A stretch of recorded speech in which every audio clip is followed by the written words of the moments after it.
सुबह 9:30 बजे लड़की को अंदर बुलाया और उसके पिताजी को टेस्टों के लिए बाहर भेज दिया।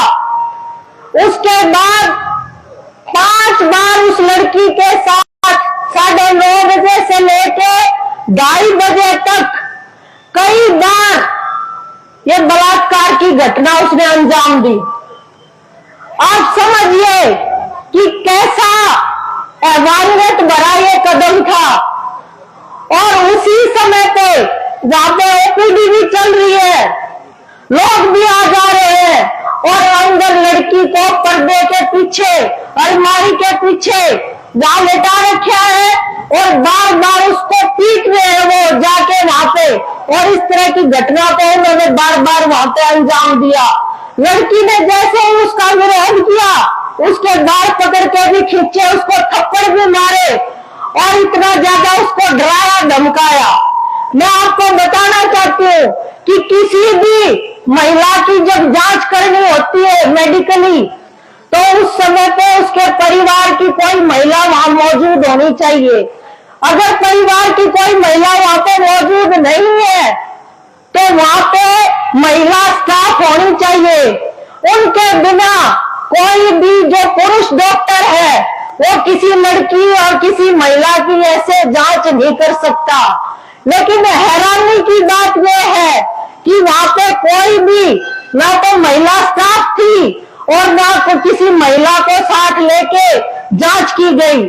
हम सरकार से यह पूछना चाहते हैं कि ये किस तरह का सिस्टम यहाँ खड़ा कर रखा है कि हर तरफ जो हमारे नौजवान बच्चे हैं उनको नौकरियां नहीं दी जा रही और सरकार ने एक ऐसे डॉक्टर को दोबारा से यहाँ पे अपॉइंटमेंट उसको दी जिसके ऊपर पहले से कई बार यौन हिंसा के आरोप लगे।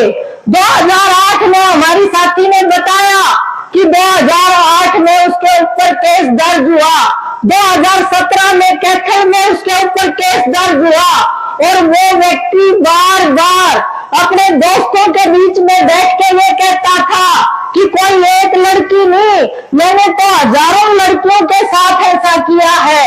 ये ऐसा हैवान डॉक्टर और उसको दोबारा से सरकार ने यहाँ पे लगाया।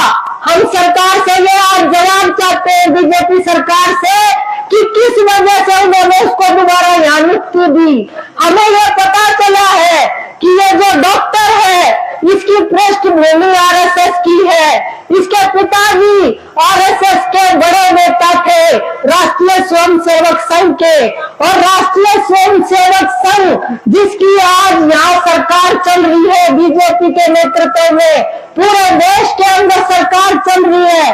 वो नारे लगाते हैं महिलाओं के सशक्तिकरण के, वो नारे लगाते हैं बेटी बचाओ बेटी पढ़ाओ के, वो बात करते हैं चाल चरित्र की, वो बात करते हैं संस्कृति की, संस्कारों की। तो हम पूछना चाहते हैं कि ये संस्कार है क्या आपके आरएसएस के?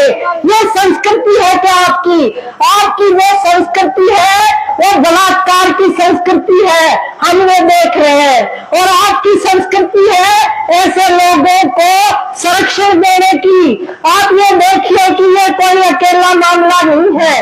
इससे पहले भी चाहे आप देखिए खिलाड़ी लड़कियों का मामला हो, जो आरएसएस के नेता रहे, बीजेपी के सांसद रहे ब्रजभूषण शरण सिंह, आपके तेहरा से खेल मंत्री रहे बीजेपी के नेता संदीप सिंह जिन्होंने महिला कोच के साथ छेड़खानी की, कुलदीप सिंह सेंगर, चिन्मय स्वामी, बिल्किश बानो के अपराधी, या फिर आप देखिए उत्तराखंड में जो निकिता मर्डर केस हुआ उसके अपराधी, कितने आपको मामले गिनाए जिसमें बीजेपी के जो नेतागण है वो शामिल है और उनको किस तरीके से बीजेपी आरएसएस संरक्षण देती है।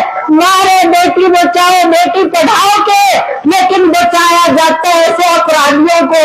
तो आज हम सरकार से ये जवाब चाहते हैं कि क्यों ऐसे अपराधियों को बचाया जाता है।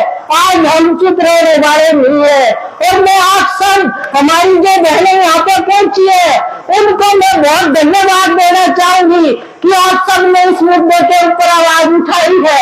आज हम सब यहाँ ये सरकार से जवाब चाहते हैं। हम सरकार से ये कहना चाहते हैं कि इस डॉक्टर को कड़ी से कड़ी सजा दी जाए।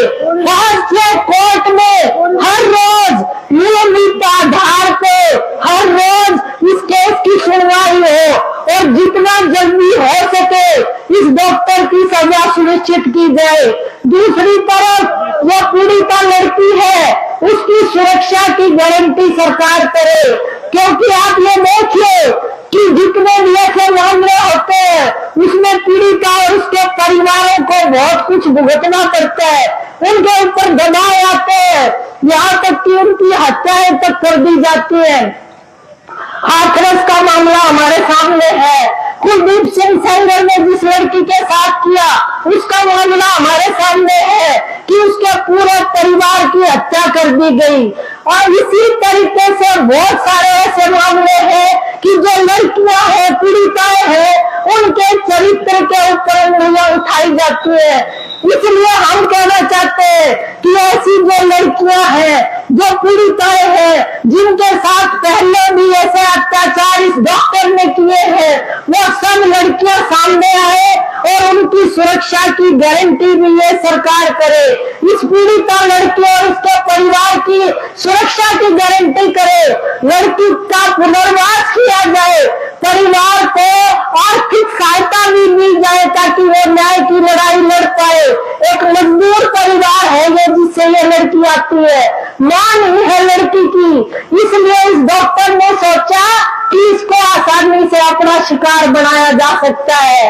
जो बच्चियां ऐसी जो ऐसे गरीब परिवारों से हैं उनको ऐसे ऐसे हैवान वो आसानी से शिकार बनाते हैं। हम ये कहना चाहते हैं कि दलित लड़की है तो SC/ST एक्ट के अंदर, पोक्सो एक्ट के अंदर इस डॉक्टर के ऊपर कड़ी से कड़ी कार्रवाई हो। हम साथ ही साथ ये भी कहना चाहते हैं कि जितने भी हॉस्पिटल हैं उन सभी हॉस्पिटल्स के अंदर CCTV कैमरा हो, साथ ही साथ वहां पर महिला डॉक्टर हो, महिला स्टाफ हो और वो नियमित होने चाहिए, पक्के होने चाहिए ताकि इस तरह की घटनाओं की पुनरावृत्ति ना हो। इसके अलावा बहनों, हम ये भी मांग करते हैं कि वो जो बेटी है इसकी आगे की पढ़ाई जारी रखवाने के लिए इसका आगे का जीवन जो है वो उससे ठीक से चल पाए, वो इस सदमे से उभरे, तो इसके लिए उनकी परिवार की